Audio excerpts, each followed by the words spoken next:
बहुत समय पहले की बात है। एक सुंदर और प्यारी लड़की थी जिसका नाम सिंड्रेला था। वह बहुत ही दयालु, मेहनती और विनम्र थी। उसकी माँ का निधन हो चुका था और उसके पिता ने दूसरी शादी कर ली थी। उसकी सौतेली माँ और दो सौतेली बहनें थीं, जो उसे बिल्कुल पसंद नहीं करती थी। जब उसके पिता का भी निधन हो गया, तब उसकी सौतेली माँ ने उसे नौकरानी बना दिया। वह सिंड्रेला से घर का सारा काम करवाती, झाड़ू पोंछा, बर्तन, कपड़े धोना और उसे फटे पुराने कपड़े पहनने को देती थी। शाही निमंत्रण।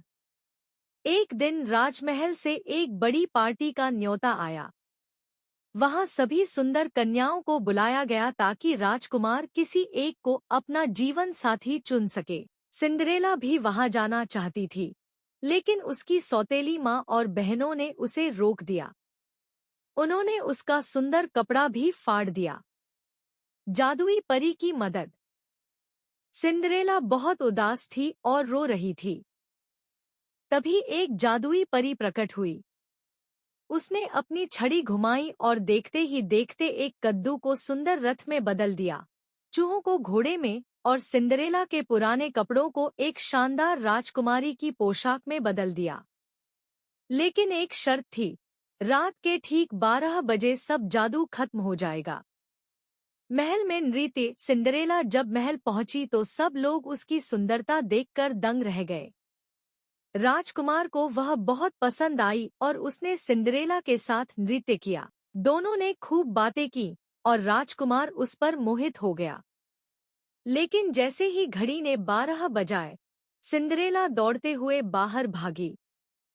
उसके कपड़े फिर से पुराने हो गए और वह गलती से अपना एक कांच का जूता सीढ़ियों पर छोड़ गई। असली राजकुमारी की तलाश।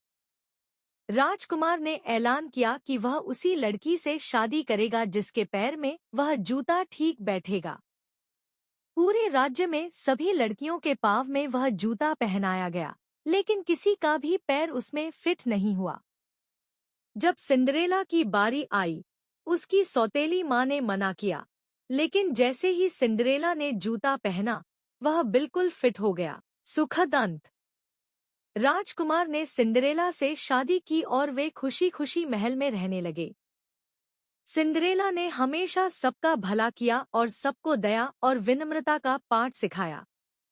नैतिक शिक्षा, धैर्य, मेहनत और सच्चाई की हमेशा जीत होती है। दूसरों को दुख देने वाले लोग अंत में अकेले रह जाते हैं।